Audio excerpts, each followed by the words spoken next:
Welcome to Peter and Ruffy's Football Show. We're delighted to have your company on STV Edinburgh and STV Glasgow. The main talking points tonight, Jordan McMillan faces 2 years on the sidelines for failing a drugs test. Celtic deny there's a crisis as Aberdeen hit the top of the Premiership. And did anyone tip Falkirk to be chasing Rangers in the Championship? Well, we'll hear from our bootroom guest. I'm delighted to say Falkirk's two-goal man from the weekend, John Baird, joins us alongside Alan Ruff to talk about the weekend's football and to look ahead to what we have in prospect in Europe and of course next weekend as well. So what a weekend of football, Ruffy, already. I love the headlines as they all kick off when we get that Aberdeen win. Aberdeen hit the top of the Premiership and suddenly there is a case of hysteria, a suggestion of crisis. Can you sum it up for us? Aberdeen's 2-1 win. Yeah, well, if you're on the Aberdeen side, you know, you're more than pleased with what's happened. I was really pleased that they didn't over-exaggerate the celebrations, particularly being a full house there. You could see there are occasions when team players are going apart and starting all that. I'm glad that Derek McInnes had really piped into them. This is just the start, it's not the end, and they'll be encouraged from that. But we all say that Celtic have got the best pool of players, and unfortunately for Aberdeen, they drop points at some stage of the season against teams you don't expect it.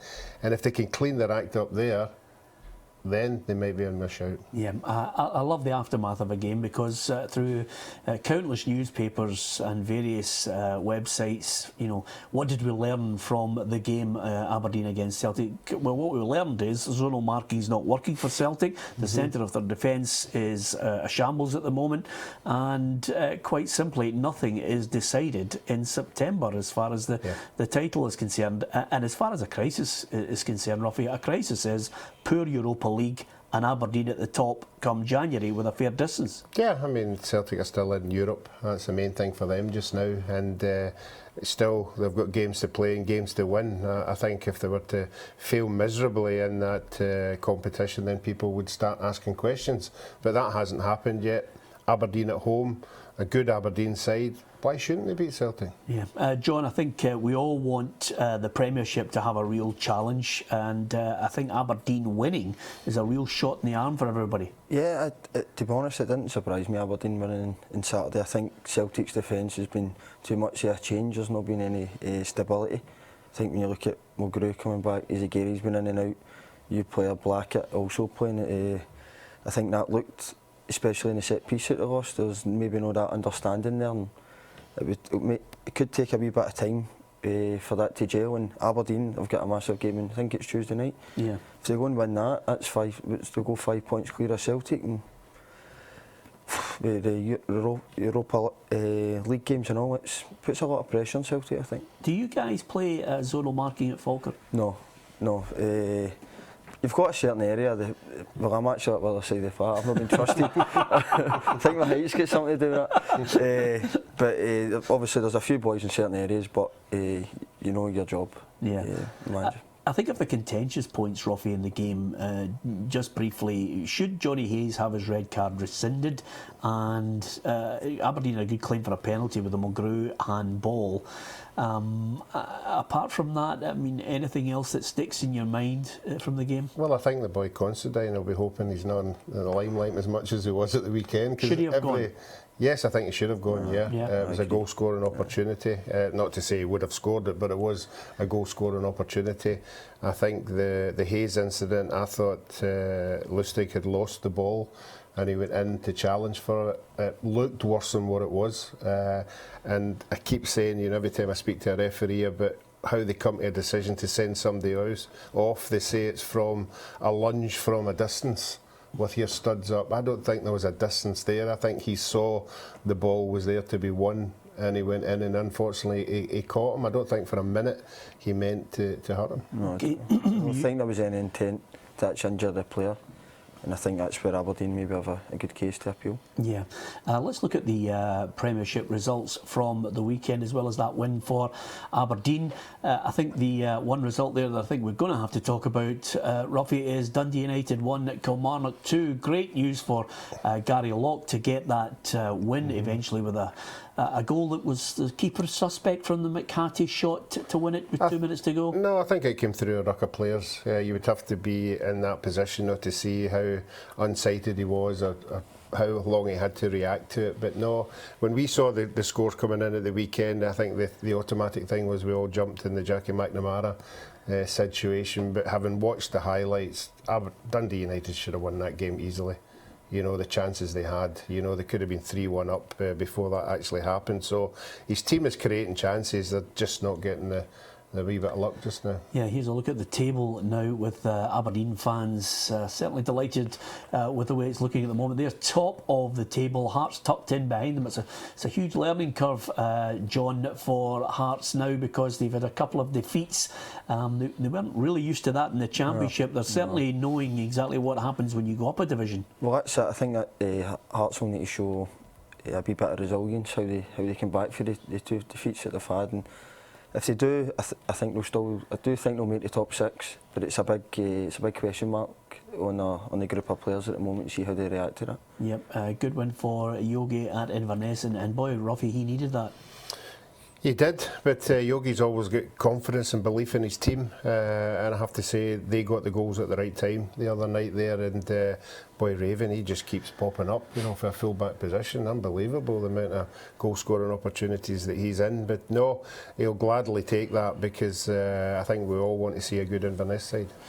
Yep, just before we look towards the Championship, Ruffy, I've got to get your thoughts on the Jordan McMillan situation. He's facing 2 years out for failing a drugs test. This was after a match against Celtic. It's a difficult one. He's pleading his case. He has been pleading his case in the morning tabloids. This, will affect his livelihood. I think it's a major warning because at the end of the day, we don't know how this one's going to play out. He just knows now he's facing 2 years in the sidelines, but it's a major warning to many a player about recreational drugs and, of course, what I think is a real purge on athletes who want to try and take either recreational or performance-enhancing drugs. Yeah, it's another difficult one to talk on from the outside looking in. Obviously, we're just reading, what we're seeing there. And you're right, you're perfectly right. There are a lot of youngsters in the game just now. The recreational drugs, they see it as a substitute to alcohol. Obviously, if you have a lot of alcohol, you're going to put your weight on, it's going to be noticeable, your performance is going to be noticed.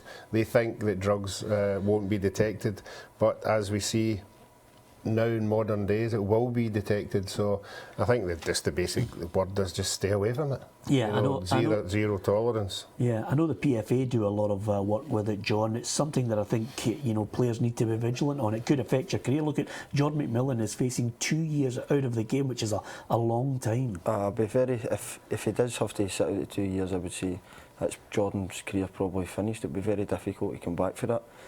But he's got a family to feed and stuff like that as well, so you look at it on that side. But if he has done what he's done, he's obviously got to face the consequences. But I think there'll be more coming out of it, to be honest, after seeing what was in the paper today. Yep, that will undoubtedly go on. Let's look at the Championship results from the weekend. We'll certainly be able to talk about it more in depth in the next part of the programme. But Ruffy, suddenly we've got Rangers with that 3-0 win, and Mark Warburton mentioning that he's far from happy with the performance at the weekend, not good enough, and that's perhaps the Rangers fans getting a real insight into the measure of the man and what he is demanding of the players. Yeah, if you're going to complain about your team, the best thing to do is when you're winning 3-0 quite comfortably. The fans will have went away very happy again. I don't think they'll be really delving into the performance level just now. They just want to keep winning games. So no, it's an eye-opener for the players there to say that there are standards being made and he doesn't want it to drop. But I think every player in that dressing room will realise that if it does drop, then they'll be left out and somebody else will come in. Yeah, and a word for Lee Wallace, it's not bad when you've got a left-back firing in goals. That was a strike and a half, I mean, we when it came through on Saturday, it was a 30-yard strike. We all debated, but it certainly wasn't far away from it, and I don't think it came off 6 inches off the ground all the way into the back of the net. It was just perfect strike. Yeah, they're a different side now. Lee Wallace is looking totally different type of player he was last year. I think he's getting back to the player I think everybody else knew previously. Yeah, it's Rangers at the top, but who'd have thought that chasing them in behind, it's Falkirk and then Hibernian. We're going to talk to John about Falkirk, and of course always good, Ruffy, when you can talk about somebody who scored 2 goals in a fight back after being 2-0 down. Yeah, it certainly is, and it's always better scoring the winner, isn't it? Yeah, absolutely, and it's nothing better than coming on the programme when you know you've scored 2 in a 3-2 win as well. We're going to speak to John Baird, talk about Falkirk. We'll also look at the other scorelines coming in from the Championship, League 1 and League 2, and we'll also look at the Barclays Premier League as well. It's all coming up after the break.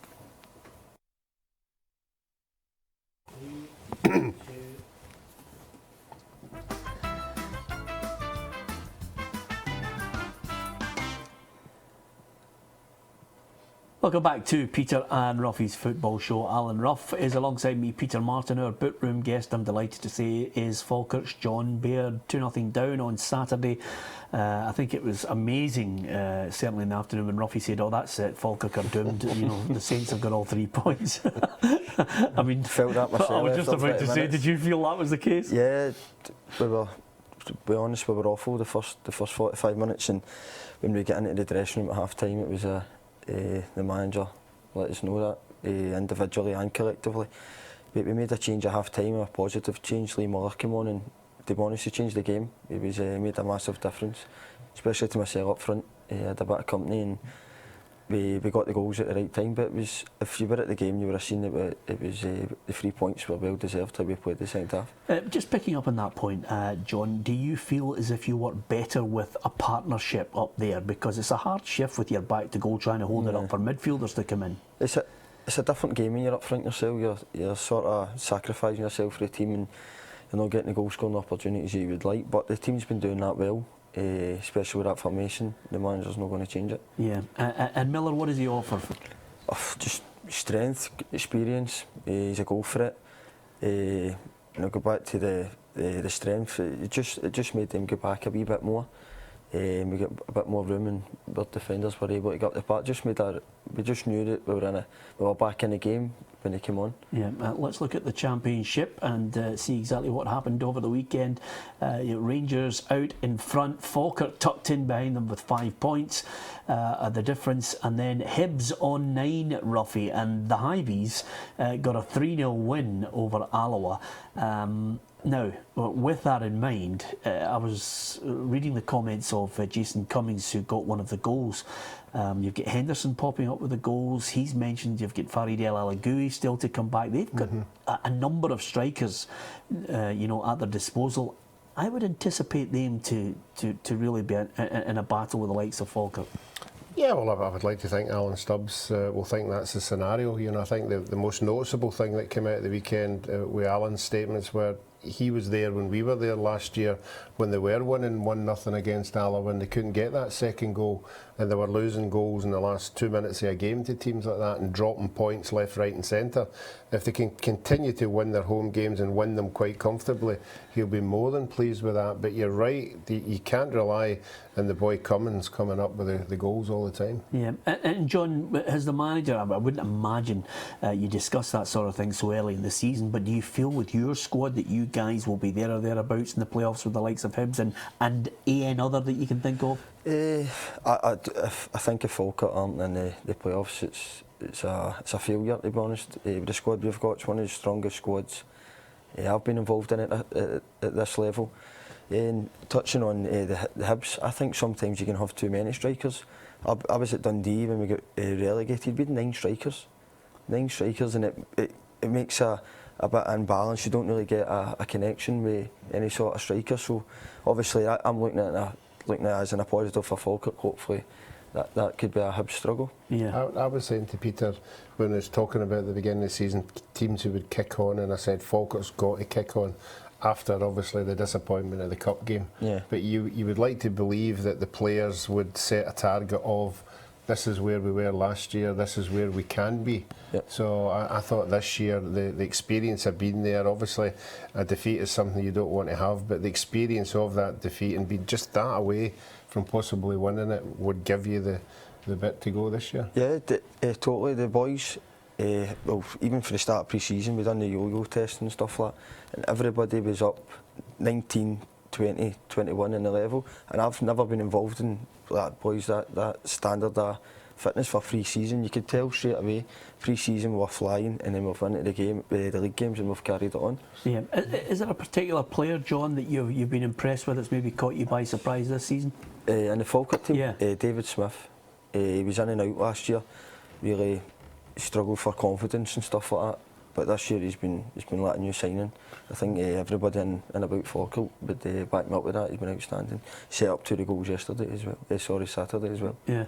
And that yo-yo test, do you have to do around the world and everything? Yeah. Not know what yo-yo is. Is it, what do you have to do for it? What is it? It's just 20 yards and you go line to line. The bleep test? The bleep test. It's a fancy bleep test. Gaffer's going to give you filters for that. The yo-yo test. Everybody's looking. I'm going to wonder what that is. What about that other team? Is there another team that you expect? I mean, Ian Murray said at the start of the season that he thought St Mirren would be there or thereabouts. I had my doubts because they haven't really clicked, haven't really got into gear. Do you see them being another team that will be contesting? Yeah, well, the start of the game yesterday, Saturday, I felt that they would be. I was like, oh, they're a good side. But it's a long way to go, and it takes, like Falkirk last season struggled at the start of the season, and it sort of caught up with them near the end of the season, and so I don't know, it'll be difficult. There's a wee bunch on 9 points at the moment, so I think you'll be able to tell after the first quarter. Yeah, let's look at the results from the other matches in Scotland over the weekend. There it is, League One, Airdrie with a good win, Forfar. Peterhead and Cowdenbeath, you couldn't split them. I think if I was looking at one result, Roughy, Dunfermline 0, Ayr United 2. What a good result for Ian McCall's team there. Yeah, certainly Ian's put nearly a brand new side again this season. You know, he's looking very, very confident to get there. I don't know if you remember, I sort of tipped him for a playoff at the beginning. Yeah. But I mean, I tried to forget all your tips, yeah. Roughy, and just concentrate on my own. No, I'm not surprised. I'm not surprised at all. I think Dunfermline will be surprised with the run that they've been on, you know, and scoring so many goals to turn up at a game, you know, and not get a goal at all. Yeah. I think they'll be saying, well, what happened there? Especially at home. Yeah. Yeah, I didn't see, you're right, John, I didn't see a 2-0 scoreline there. What about League Two? The scores from the weekend, I think Barry Ferguson will be delighted. Speaking to Jim Chapman yesterday, the Annan Athletic boss, Roughy, just done in really with set pieces in his mind, you know, something that Clyde and we had Barry in saying that that's exactly what he wants to do. He wants to go kind of a more Route 1, and it seems to be paying dividends. Yeah, and Route 1 with a lot of experience. I mean, he was in the other day, he was telling us he was buying players who have got out of that division. I didn't realise he had Semini on the 30-year-old mark, but he's making no apologies for that. You know, his main objective is to get out of that league, and it doesn't matter what age you are, you know, and they've certainly got a lot of experience. Okay, just before we go, got to talk about this week coming up. Of course, everybody likes to get involved in European football. Roughy, Celtic head to Ajax in Amsterdam. They drew with FC 20 yesterday. So suddenly, this one, I mean, two sides with former European glory, but a pale shadow of those days. Yeah, it certainly is, but both of them play attacking football. I think it'll be, for all the supporters going over there, it's a wonderful stadium to be in. It's a good experience. Again, everybody will be judging Celtic and how they do. You just hope that they put up a good performance, because we want to see a Scottish team in Europe as long as possible. It keeps everybody interested, so they'll be hoping for a positive result. But as you've just touched in the beginning of the show, they need to clean up that defence quickly. Yeah, stability is the key, John. It's a good point that you made. You know, when you get a settled partnership up front or a settled back four, they all know what each other's doing. I mean, Denayer and Virgil van Dijk had it off to a tee last season. Yeah, I think that's it, especially for the spine of your team. There's possibly, even you look at Griffiths and Shifty, there's obviously been change there. Now and again, I think Celtic may be better. I'm not going to try and tell you his job, but maybe try and get a settled team and try and get a few wins on the bounce. Yeah, would you throw Simonovic in? Most definitely, yeah. I mean, he's been there a while, and he must have been working in tactics since the day he got there. I appreciate that you need somebody in there who is going to dominate. That was why they lost that second goal. Everybody was looking at everybody else to go and win it, whereas maybe Van Dijk might have just gone and won that header. I can't let us go without mentioning Stevie Naismith. What a great hat-trick to consign Chelsea to another defeat. Everton with a 3-1 win. It's not often you get a chance to brag about a hat-trick against last season's Premier League champions. No, and we always want to see Scottish players doing particularly well. Stevie hasn't been able to command that first-team berth, but certainly scoring a hat-trick against Chelsea. I would like to think the next game he would be in the starting lineup, and I hope in the Scotland setup as well. Yeah, he's a great example, John, not to give up. I mean, he could have been on his way to Norwich, digs in there. I don't think he wants to be known as super sub, but he still scores goals. No, even last season he had a great start. The season he was banging in the goals, and obviously it's been a bit stop-start for him, but he's produced on Saturday, and I think that'll be him in the team. Yep, great to have John with us in the studio. We always like to get him in when he's banging in the goals right, left and centre. Let's hope we have him in a lot more over the course of the season.